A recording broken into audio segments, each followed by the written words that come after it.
What if I told you that the most dangerous prison has no walls, no bars, and no locks? Millions of people wake up every morning believing they are thinking for themselves. They believe their opinions are their own. Their choices are their own. Their beliefs are their own. But what if some of those thoughts were quietly planted? What if someone could influence your decisions without ever raising their voice, without threatening you, without you even realizing it? The most powerful form of control isn't physical, it's psychological. History is filled with ordinary people who followed dangerous leaders, trusted convincing lies, defended harmful ideas, or surrendered their independence. Not because they were unintelligent, but because they underestimated the power of influence. Here's the unsettling truth. The greatest manipulators rarely announce themselves. They don't always look dangerous. Many appear charming, confident, helpful, even trustworthy. They understand something most people never learn. If you can shape a person's emotions, you can often shape their decisions. That doesn't mean people are helpless. Far from it. The human mind is remarkably resilient when equipped with knowledge.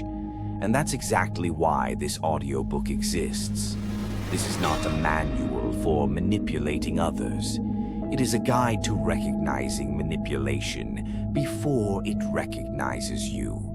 Over the next hour, you'll discover how emotional manipulation works, why some people exploit fear, guilt, and confusion, how persuasion differs from deception, why cults and authoritarian movements can gain influence over ordinary people, and what history teaches us about protecting independent thought. Most importantly, you'll learn how to build a mind that cannot be easily controlled. Because once you understand the patterns of manipulation, you begin to notice them everywhere, not to become fearful, but to become wiser. Knowledge is your shield, critical thinking is your defense, and awareness is your freedom. So listen carefully. One idea in the next hour may change the way you see every conversation, every advertisement, every headline, every relationship, and perhaps even yourself. Welcome to The Invisible War for Your Mind. Let's begin. Chapter 1. What is dark psychology? Imagine walking into a room filled with strangers. Within minutes, someone smiles at you warmly. Another compliments your appearance. Someone else remembers your name after hearing it only once. A fourth person agrees with nearly everything you say, making you feel understood, appreciated, and accepted. It feels natural to trust these people. But here's a question that most of us never stop to ask. What if every one of those actions had a purpose beyond kindness? Not because kindness is fake, but because kindness can sometimes be used as a tool. That possibility is what makes dark psychology such a fascinating and often misunderstood subject. The phrase dark psychology immediately captures the imagination. It sounds mysterious, almost supernatural, as though it refers to secret techniques capable of controlling anyone's mind. Popular movies and television often reinforce that image, portraying master manipulators who can command people with a few carefully chosen words. Reality is both less dramatic and, in many ways, more unsettling. Dark psychology is not magic. It is not mind reading. It is not the power to hypnotize anyone at will. Instead, it is a broad term often used to describe the unethical use of psychological principles to influence, deceive, exploit, or control other people for personal gain. Notice one important word: unethical. Psychology itself is not dark. Psychology is simply the scientific study of human thought, emotion, and behavior. It helps therapists treat anxiety, teachers understand learning, doctors improve patient care, businesses design better products, and families communicate more effectively. Like fire, psychology is a tool. Fire can warm a home or destroy one. A knife can prepare dinner or become a weapon. Knowledge follows the same rule. It is neither good nor evil. Its value depends entirely on the intentions of the person using it. That is why understanding dark psychology is not about becoming manipulative. It is about becoming aware. Awareness gives you choices, and choices protect your freedom. Think about the last advertisement that caught your attention. Perhaps it promised happiness, confidence, success, belonging. Or maybe it suggested that everyone else was already making a certain choice. Those messages are designed to influence your thinking. Most advertising is legal and transparent, and many messages are simply persuasive rather than manipulative. But the same psychological principles can be misused when people deliberately hide important information, exploit fear, or pressure others into decisions that primarily serve the manipulator's interests. This distinction matters. Influence is part of everyday life. Manipulation crosses an ethical line. So why do people manipulate others? The answer is surprisingly simple. People manipulate because they want something. Power, money, attention, status, control, revenge, security, or sometimes simply the feeling of winning. Human history has been shaped by this pursuit, from dishonest salespeople and financial scammers to abusive relationships, destructive cults, and authoritarian leaders. The pattern repeats itself. Different methods, the same objective: gain influence over another person's decisions. But here's something even more important to understand. Manipulation does not begin with the manipulator. It begins with normal human psychology. Every human being wants to feel loved, accepted, safe, respected, understood. We all want certainty during uncertain times. We all want hope when life becomes difficult. These desires are not weaknesses. They are part of being human. The tragedy is that the very qualities that allow us to build meaningful relationships, trust, empathy, hope, and belonging, can also be exploited by people with harmful intentions. That's why manipulation often succeeds, not because people are foolish, but because they are human. In fact, some research suggests that highly intelligent people can also be vulnerable, especially when manipulation targets emotions rather than logic. Intelligence alone is not a shield. Self-awareness, critical thinking, and emotional regulation are equally important. This is where the greatest myth about manipulation begins to fall apart. Most people imagine manipulators as obvious villains, cold, cruel, easy to recognize. Reality tells a different story. Many manipulative individuals appear generous, confident, funny, helpful, charismatic. Sometimes they genuinely care about others in certain areas of life, while still using unhealthy or exploitative behaviors in others. Human beings are rarely one-dimensional. That complexity is what makes manipulation difficult to recognize. The danger isn't always the person shouting at you. Sometimes it's the person who slowly convinces you to doubt your own judgment. Sometimes it's the voice that tells you everyone else is wrong. Sometimes it's the relationship that slowly replaces your confidence with dependence. And sometimes, the greatest manipulation comes from ideas repeated so often that they begin to feel unquestionably true. That realization changes everything, because once you understand that manipulation often works through ordinary human emotions, not supernatural abilities. You stop searching for monsters. You start recognizing patterns. And patterns are much easier to defend against than mysteries. This entire audiobook is built around one simple purpose: not to make you suspicious of every smiling face, not to make you fearful of every persuasive conversation, but to help you become the kind of person who pauses before accepting claims, asks better questions, notices emotional pressure, and thinks independently. Because freedom is not simply the ability to choose. It is the ability to choose without being unknowingly controlled.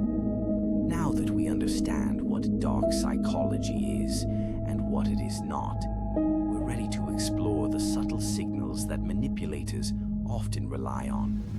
Most people never notice them. After today, you will. Welcome to Chapter 2, The Hidden Language of Manipulation.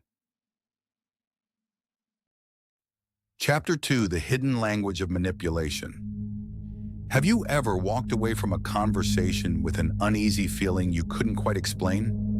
Nothing obvious was said, no one shouted, no threats were made. Yet somehow you felt guilty, uncertain, or strangely responsible for a problem that wasn't entirely yours. Hours later, you replay the conversation in your mind. Maybe I overreacted. Maybe I'm the problem. Maybe I misunderstood.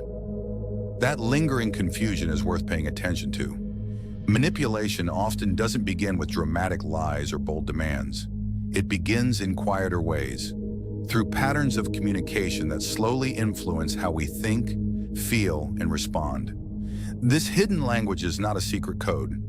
It's the subtle use of emotion, timing, repetition, and social pressure to shape another person's choices.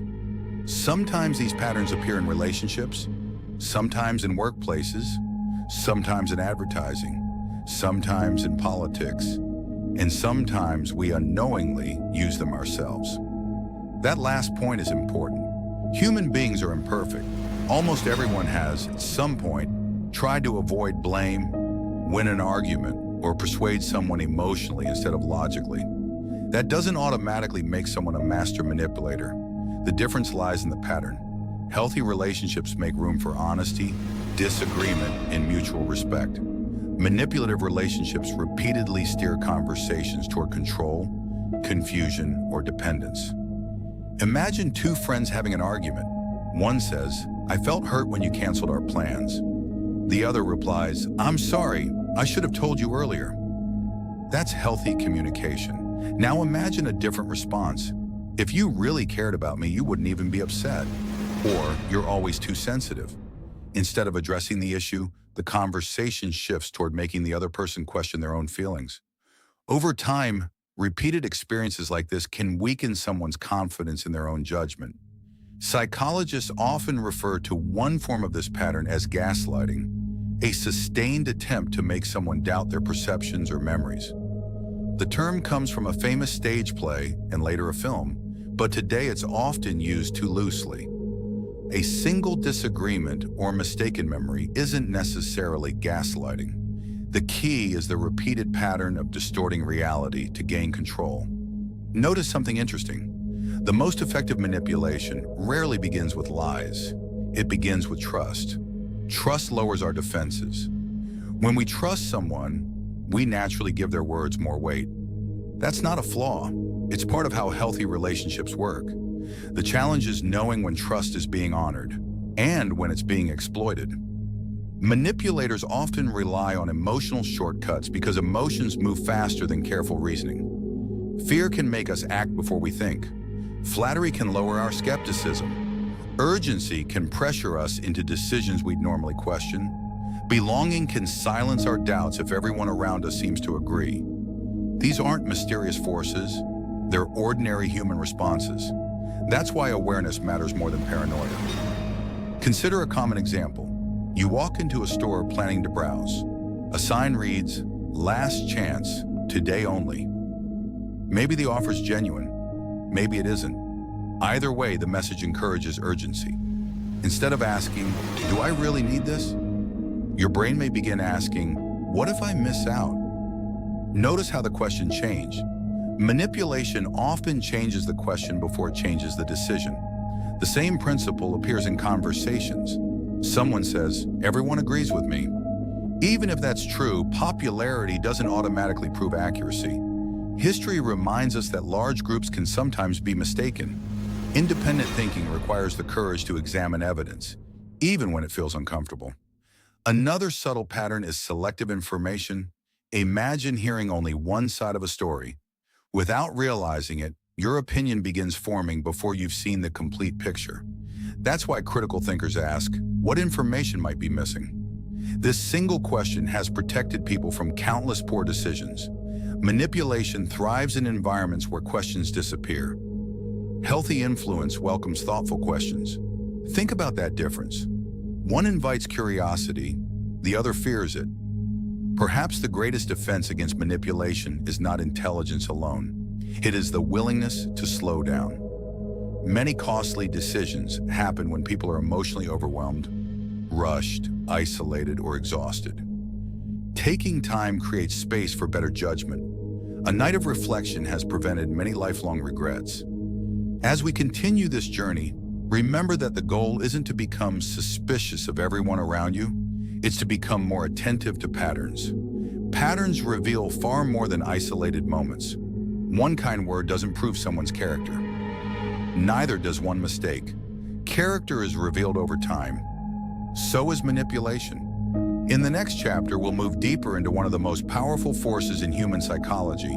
Not logic, not intelligence, not knowledge, emotion.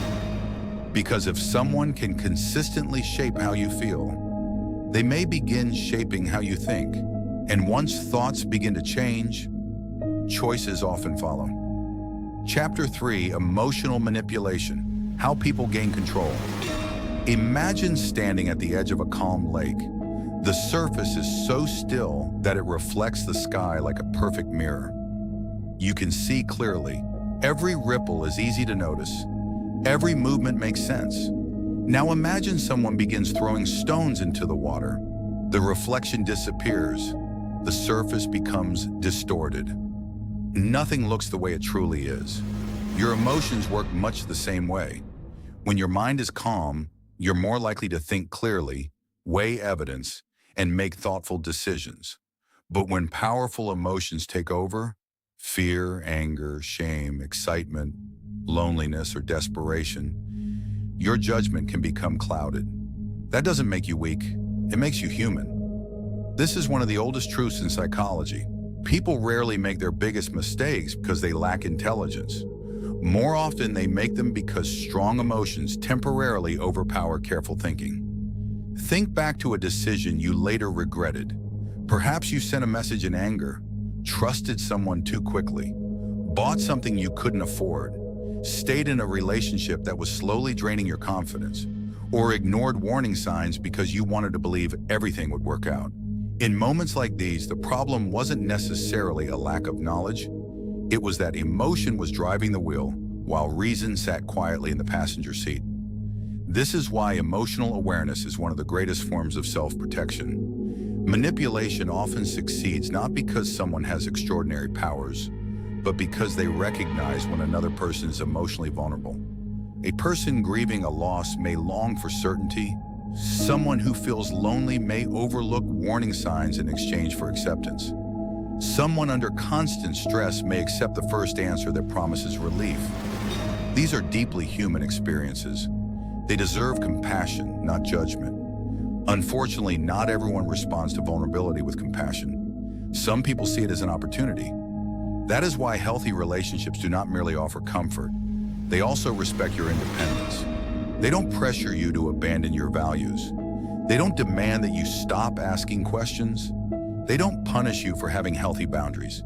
Instead, they create space for honesty, disagreement, and mutual respect. One of the clearest warning signs of emotional manipulation is a repeated pattern of making you doubt your own feelings.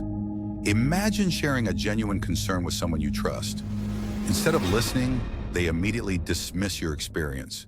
You're imagining things. You're overreacting. You're too emotional. Hearing statements like these once doesn't automatically mean someone is manipulative. People misunderstand each other all the time. But when this becomes a repeated pattern, when your reality is consistently dismissed, minimized, or distorted, you may gradually lose confidence in your own judgment. That's why paying attention to patterns matters more than reacting to isolated moments. Another powerful emotional force is guilt. Guilt has an important purpose. It can encourage us to repair relationships, take responsibility, and grow. But guilt can also be misused. Sometimes people frame ordinary boundaries as selfishness. Sometimes saying no is treated as betrayal. Sometimes disagreement is presented as disloyalty. Healthy relationships allow people to disagree without demanding that one person surrender their identity. Fear can have a similar effect. Fear is designed to protect us from genuine danger. Yet when fear becomes constant, it narrows our focus. We become more likely to accept quick answers, strong promises, or simple explanations for complex problems. History shows that fear has often been used to unite groups, justify harmful actions, or silence difficult questions. That is why critical thinking is especially important during emotional moments. When emotions rise, ask yourself, what evidence supports this? Am I being rushed into a decision? Would I think differently if I waited until tomorrow? These questions slow the mind just enough to create room for wiser choices. Perhaps the most overlooked emotion of all is the desire to belong. Human beings are social by nature. We want friendship, acceptance, purpose, community. There is nothing wrong with that. In fact, belonging is one of life's greatest gifts. But when the need to belong becomes stronger than the willingness to think independently, people can begin agreeing with ideas they privately question simply because they fear rejection. Real belonging never requires you to abandon your conscience. Healthy communities encourage thoughtful questions. They welcome respectful disagreement. They don't demand blind loyalty. As we reach the end of this chapter, remember this. The goal isn't to eliminate emotion. Emotion gives life meaning. Love, joy, compassion, hope, and empathy are among humanity's greatest strengths. The goal is balance. Let emotion inform your decisions, but don't let emotion make every decision for you. Because the strongest minds are not those that feel nothing. They are the ones that can feel deeply while still pausing long enough to think clearly. And that brings us to the next chapter.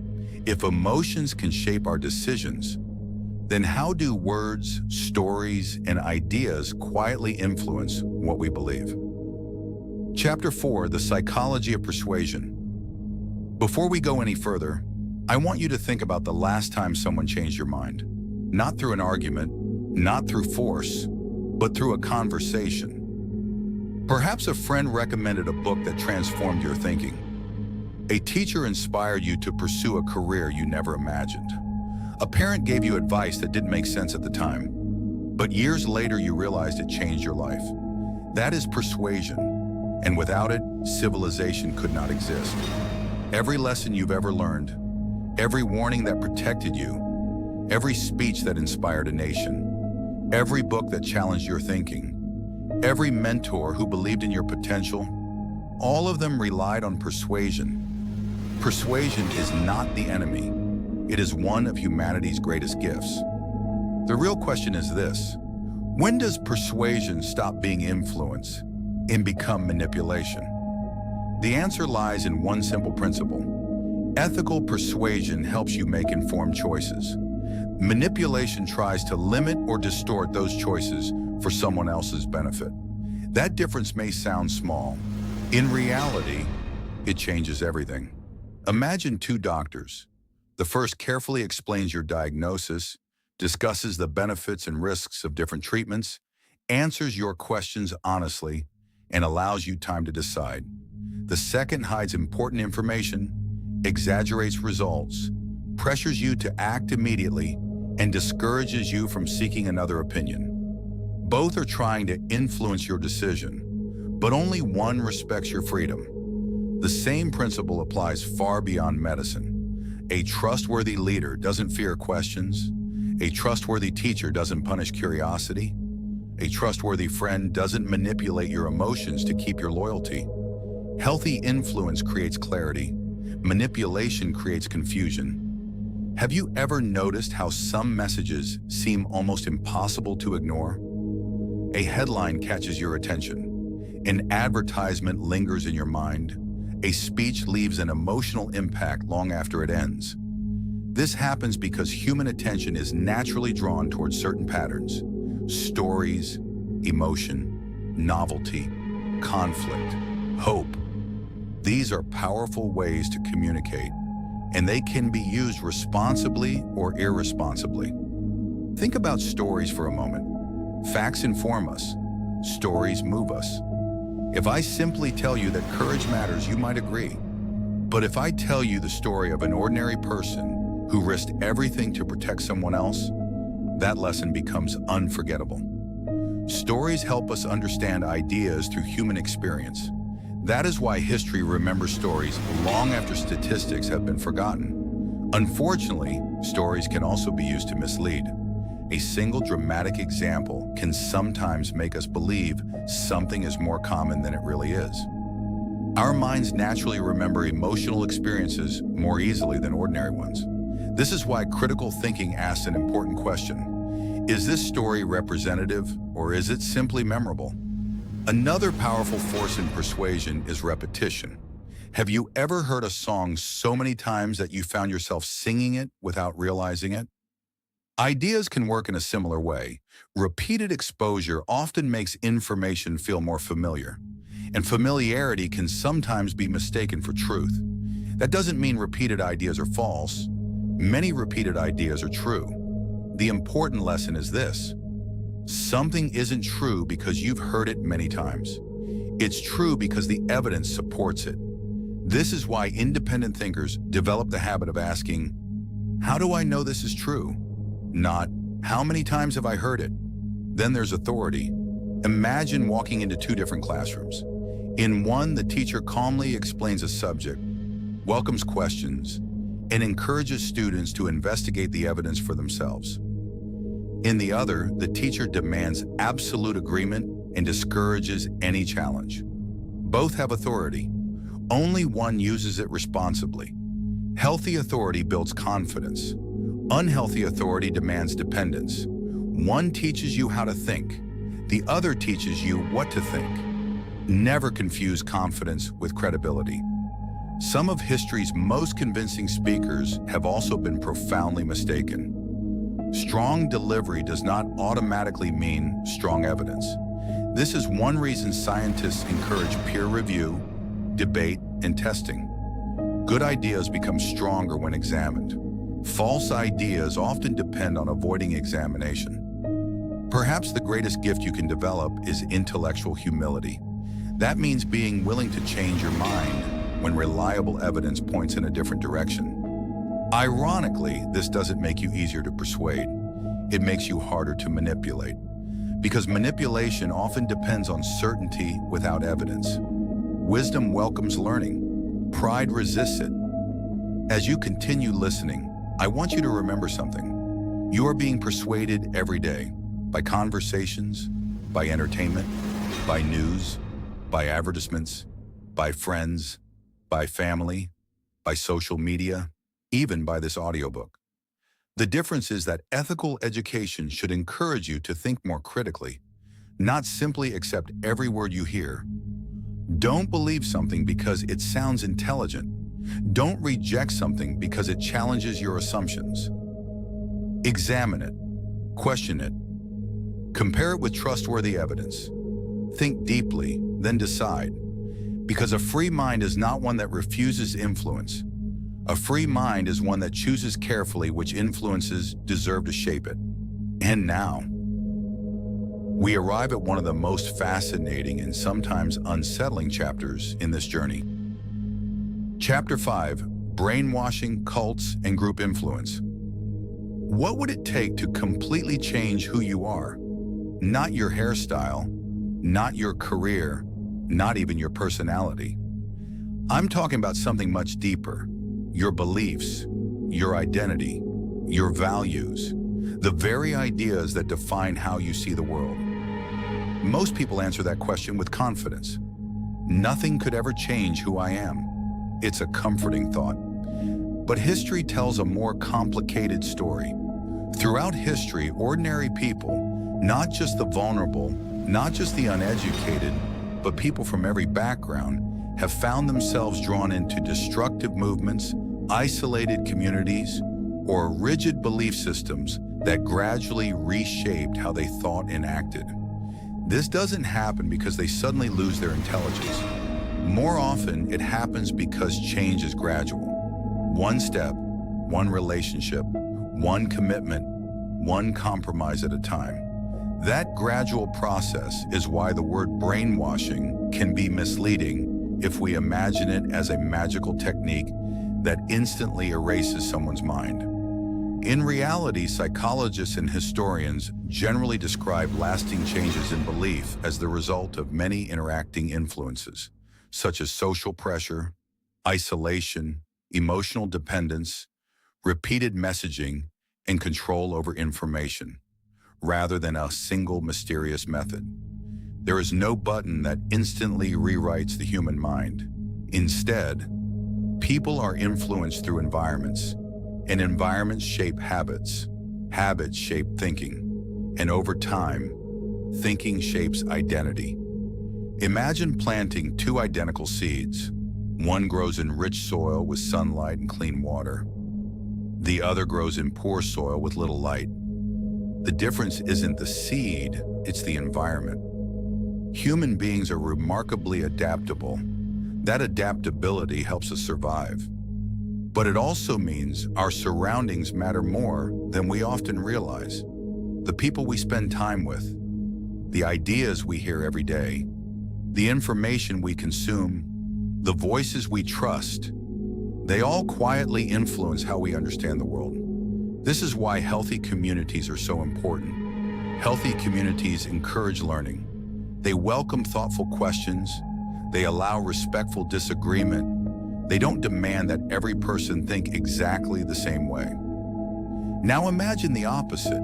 Imagine joining a group where every outside source of information is dismissed as dangerous. Friends who disagree are called enemies. Questions are treated as betrayal. Doubt is punished. Loyalty is rewarded above honesty.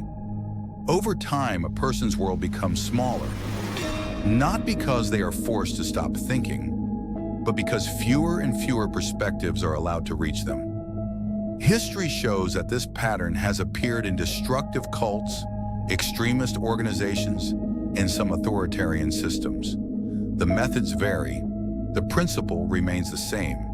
When people lose the freedom to question, they also lose opportunities to correct mistakes.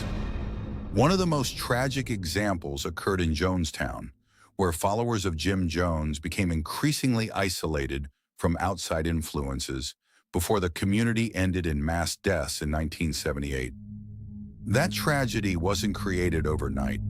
It developed over time through growing control, dependency, and isolation. Its lesson isn't that every close-knit community is dangerous. Far from it. The lesson is that any group, religious, political, social, or ideological, becomes unhealthy when loyalty is valued more than truth, and when sincere questions are no longer welcome. The same principle applies in everyday life. A healthy friendship doesn't require you to abandon your identity. A healthy workplace doesn't demand unquestioning obedience. A healthy family doesn't punish honest conversation. The strongest relationships are built on trust, not fear. Another powerful force is group pressure. Imagine you're sitting in a room where nearly everyone gives the same answer to a simple question. Even if you privately believe they're mistaken, you may feel pressure to agree. Psychologists have demonstrated this effect in classic experiments. People sometimes conform to a group's incorrect answer simply because they don't want to stand out. That doesn't mean people are weak. It means we naturally value belonging. Belonging is one of our deepest human needs, but belonging should never come at the cost of your ability to think independently. The healthiest communities don't erase individuality, they strengthen it. So how do you protect yourself? Not by becoming suspicious of every organization or every leader, but by asking a few important questions. Does this environment encourage honest questions? Am I allowed to disagree without fear? Am I free to seek information from reliable sources outside this group? Are people respected because of evidence and integrity, or simply because of power? These questions don't guarantee perfect answers, but they create space for careful thinking. And careful thinking is one of the greatest protections against unhealthy influence. Perhaps the most important lesson of this chapter is this: your mind is like a garden. Whatever you allow to grow consistently will eventually shape the landscape of your thinking. If you fill it only with fear, fear grows. If you fill it only with anger, anger grows. If you fill it with thoughtful questions, reliable knowledge, meaningful relationships, and intellectual honesty, wisdom grows. Every day, you are cultivating something. The question is, what are you feeding your mind? Because your future decisions will often reflect the ideas you repeatedly allow to take root today. In our next chapter, we'll meet 3 personality patterns that psychologists have studied for decades. Patterns that are often associated with exploitative or manipulative behavior. Chapter 6, The Dark Triad, the 3 faces of manipulation. Imagine you're walking through a beautiful forest. The trees are tall, the air is fresh. Everything appears peaceful, but hidden beneath the leaves are a few poisonous plants. The purpose of learning about them isn't to become afraid of the forest. It's to recognize them before they cause harm. The same principle applies to human behavior. Most people you will meet throughout your life are not master manipulators. They are ordinary people with strengths, weaknesses, fears, hopes, and flaws, just like you. But psychology has identified a small cluster of personality traits that, when present at high levels and combined with exploitative behavior, can increase the likelihood of manipulation and harm. These traits are commonly known as the dark triad. It's important to understand what this term means and what it doesn't. The dark triad is not a label you should casually place on friends, coworkers, or family members after one disagreement. It is a framework used in psychology to study patterns of personality traits. Only qualified professionals can assess personality disorders, and even then, people are far more complex than any single label. The value of this chapter is not in diagnosing people. It is in recognizing unhealthy patterns while also examining ourselves with honesty. Let's begin with the first trait, the strategist's Machiavellianism. Picture a chess player who sees every relationship as another move on the board. To them, people are not companions. They are pieces. The goal is not connection. The goal is advantage. People with high levels of Machiavellian traits often place extraordinary importance on strategy, status, and personal gain. They may believe that the end justifies the means and may be willing to bend ethical rules if it helps them achieve their objectives. That doesn't mean every strategic thinker is manipulative. Planning ahead is a valuable skill. The difference lies in whether success comes at the expense of honesty, fairness, and respect for others. Healthy leaders build trust. Manipulative leaders exploit trust. One creates cooperation, the other creates dependency. The charmer without compassion, psychopathy. Now imagine someone who appears remarkably calm under pressure, confident, fearless, charming. At first glance, those qualities can seem admirable, but psychology has shown that some individuals with high psychopathic traits may also display shallow emotional responses, impulsivity, reduced empathy, and a willingness to harm others without experiencing the same level of remorse most people would feel. This doesn't mean every confident or emotionally reserved person is psychopathic. Far from it. Confidence is not cruelty. Calmness is not callousness. The key issue is empathy. Empathy allows us to imagine another person's pain. It places limits on our actions because we recognize that our choices affect real human beings. When empathy is consistently absent, those natural limits can weaken. History provides many examples of immense harm caused when people viewed others merely as tools, obstacles, or numbers rather than as fellow human beings. The mirror that always reflects itself. Narcissism. Imagine standing in front of someone holding a mirror. No matter what you say, no matter what you feel, the mirror always turns back toward them. Your achievements become their story. Your struggles become an inconvenience. Your needs are overshadowed by their need for admiration. Psychologists describe narcissism as a spectrum. Many people enjoy recognition or feel proud of their accomplishments. That's normal. Problems arise when an excessive sense of self-importance, entitlement, and lack of concern for others become persistent patterns that damage relationships. Healthy confidence says, I have value. Unhealthy narcissism says, only I have value. One builds others. The other constantly demands to be built up by others. Relationships built on mutual respect can survive disagreement. Relationships centered on constant admiration often cannot. Why these traits matter. Here's something many people misunderstand. Most harmful individuals don't walk into a room announcing who they are. They often make excellent first impressions. Some are charismatic, some are highly intelligent, some are funny, some are generous in public.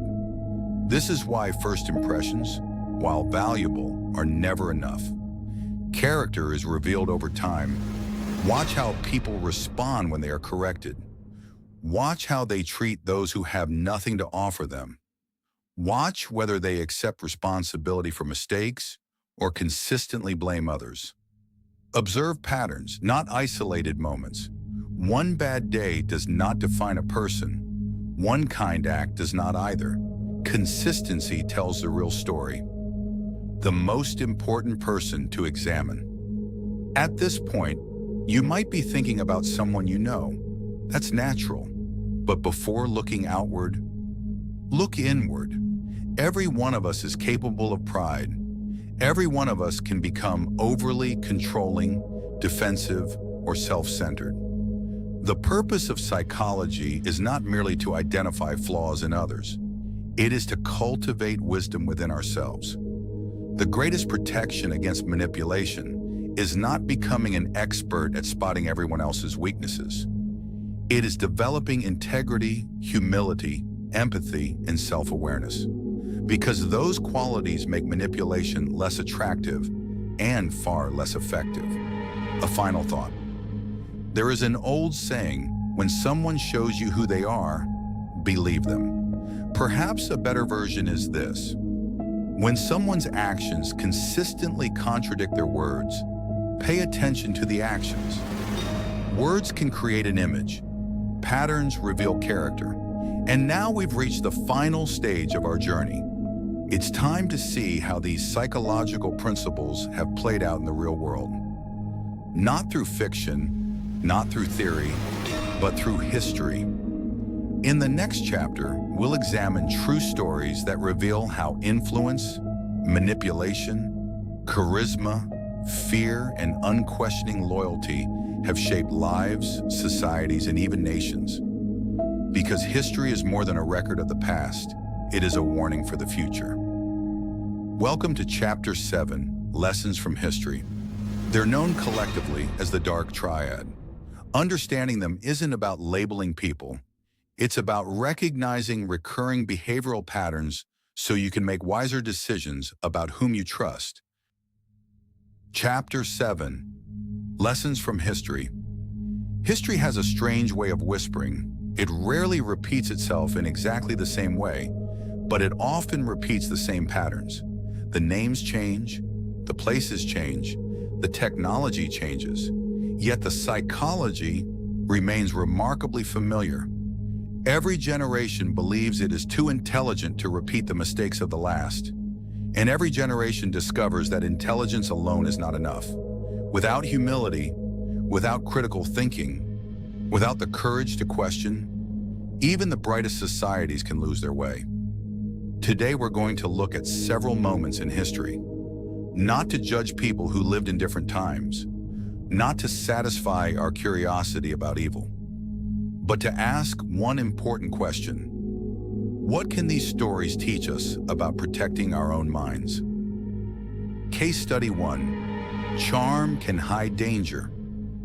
When people imagine a dangerous criminal, they often picture someone who looks threatening. History reminds us that appearances can be deeply misleading. One of the most well-known examples is Ted Bundy. By many accounts, he appeared intelligent, polite, and personable. Those qualities helped him gain trust from some of his victims.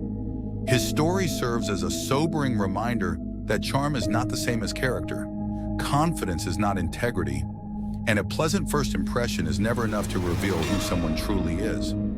The lesson isn't to distrust everyone you meet. It's to remember that trust should be built over time, through consistent actions, not appearances alone. Case Study 2. The Power of Fear. Fear is one of the strongest emotions human beings experience. It sharpens our attention. It prepares us to respond to danger. In genuine emergencies, fear can save lives.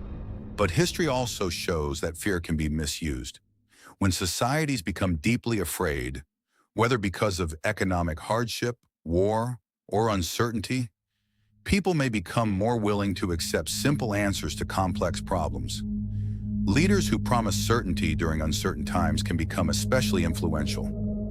This doesn't mean every confident leader is dangerous. Far from it. History teaches a more balanced lesson. The more emotionally charged a message becomes, the more important it is to examine the evidence behind it. Fear should encourage careful thinking, not replace it. Case Study 3. The Cost of Blind Loyalty. In 1978, the world watched in horror as the tragedy at Jonestown unfolded. Hundreds of people died after years of increasing isolation, dependence, and unquestioning loyalty to Jim Jones. Many people ask, how could this happen? The answer isn't simple. It involved a combination of trust, social pressure, isolation, idealism, and gradual commitment over time. The tragedy reminds us that destructive environments rarely become destructive overnight. Healthy communities encourage questions. Unhealthy ones begin treating questions as betrayal. Whenever curiosity becomes forbidden, freedom begins to disappear. Case Study 4. When Power Has No Limits. History contains many examples of leaders whose power grew without meaningful accountability. One example is Saparmurat Niyazov, who ruled Turkmenistan for many years and cultivated an extraordinary personality cult around himself. His rule became known for symbolic displays that elevated his image and discouraged criticism. Whatever our political views, history repeatedly teaches one lesson. Power functions best when it is balanced by accountability, transparency, and the rule of law. No individual should become so important that questioning them becomes impossible. Case Study 5. The Search for Mind Control. Few government programs have generated as much speculation as MK-Ultra, a Cold War-era CIA research program. Declassified records show that researchers explored various methods related to behavior, interrogation, and altered states of consciousness. The program has become surrounded by myths and exaggerations over the years. The important lesson isn't that governments possess magical ways to control minds. Rather, it is that history demonstrates why research involving human participants must be governed by strong ethical standards, transparency, and oversight. Scientific knowledge without ethical responsibility can cause tremendous harm. The greatest lesson. As different as these stories seem, they all point toward the same truth. People are most vulnerable when they stop asking questions, when fear replaces curiosity, when loyalty replaces honesty, when certainty replaces evidence, the risk of manipulation increases, That lesson extends far beyond history. It applies to everyday life, to relationships, to workplaces, to online communities, to news, to social media, to ourselves. Perhaps the most surprising discovery in this audiobook is this: manipulation is rarely defeated by having all the answers. It is defeated by asking better questions. Questions slow us down. Questions create space for evidence. Questions expose weak arguments. Questions protect freedom. So the next time someone tells you, "Don't think, just trust me," pause. When someone insists, "Everyone knows this is true," pause. When someone discourages you from examining evidence, pause. Not because every claim is false, but because truth has nothing to fear from honest questions. And that brings us to the final chapter. We've explored manipulation, we've examined persuasion, we've looked at history. Now one question remains: how do you build a mind that is difficult to manipulate? Because knowledge alone is not enough. The real goal is wisdom. Welcome to the final chapter: how to protect your mind. More curious, more compassionate, because the strongest minds are not the loudest. They are not the most argumentative. They are not the most certain. The strongest minds are those that never stop learning, those that seek truth over comfort, wisdom over pride, character over control, and freedom over fear. The invisible war for your mind will never completely disappear. Every day, ideas will compete for your attention. Voices will compete for your trust. Emotions will compete for your judgment. But now you possess something stronger than fear. You possess awareness. And awareness, when joined with humility, integrity, and critical thinking, becomes one of the greatest forms of freedom a person can have. Thank you for listening. Take care of your mind, because it is one of the most valuable things you will ever own. Finally, how to protect your mind. Congratulations. If you've listened this far, you've already done something many people never do. You've slowed down long enough to examine how influence works. That alone is powerful, because awareness is always the first step toward freedom. Throughout this audiobook, we've explored emotional manipulation, persuasion, group influence, personality patterns, and lessons from history. At first, these topics may have seemed unsettling, but I hope you now see them differently. This isn't a story about living in fear. It's a story about learning to live with wisdom. The purpose of understanding manipulation is not to become suspicious of everyone. It's to become intentional about what you believe, who you trust, and how you make decisions. So how do you protect your mind in a world full of competing voices? Not with paranoia, not by isolating yourself, and certainly not by assuming that everyone has bad intentions. You protect your mind by building habits that strengthen your judgment. Habit 1, slow down. Most manipulation thrives on urgency. Act now. Decide immediately. This is your only chance. Sometimes urgency is real, but often it's emotional pressure. When the stakes are high, give yourself permission to pause. A few hours or even a day of reflection can prevent years of regret. Ask yourself, if no one were pressuring me, would I make the same decision? That one question has the power to change your life. Habit 2, welcome questions. Healthy ideas do not fear honest examination. Whether you're reading a book, watching a video, listening to a speech, or having a conversation, keep asking, what evidence supports this? Is there another perspective I should consider? What information might I be missing? Curiosity is not a sign of weakness. It is one of the strongest forms of wisdom. Habit 3, guard your emotions. Your emotions are valuable. They tell you what matters. They help you love, connect, celebrate, and grieve. But they should not become the only compass for major decisions. When you're extremely angry, extremely afraid, overwhelmingly excited, or deeply heartbroken, Give yourself time before making choices that could permanently alter your future. Feel deeply, think clearly, then act wisely. Habit 4. Choose your influences carefully. Every day your mind is being shaped by the conversations you have, the books you read, the music you enjoy, the news you consume, the people you spend time with, the content you watch before you sleep. Ask yourself, are these influences making me wiser or simply louder? There is an old saying, you become what you repeatedly practice. The same is true of the mind. You become what you repeatedly feed it. Feed it truth, feed it wisdom, feed it compassion, feed it curiosity. And over time, those qualities begin to shape your character. Habit 5, protect your integrity. Of all the lessons in this audiobook, this may be the most important. Never become the very thing you've learned to recognize. Understanding manipulation should never tempt you to manipulate others. Knowledge becomes dangerous when it loses its moral compass. Real strength isn't found in controlling people. It's found in controlling yourself. Your character is revealed not by how easily you can influence others, but by how faithfully you treat them with honesty, respect, and compassion, even when no one is watching.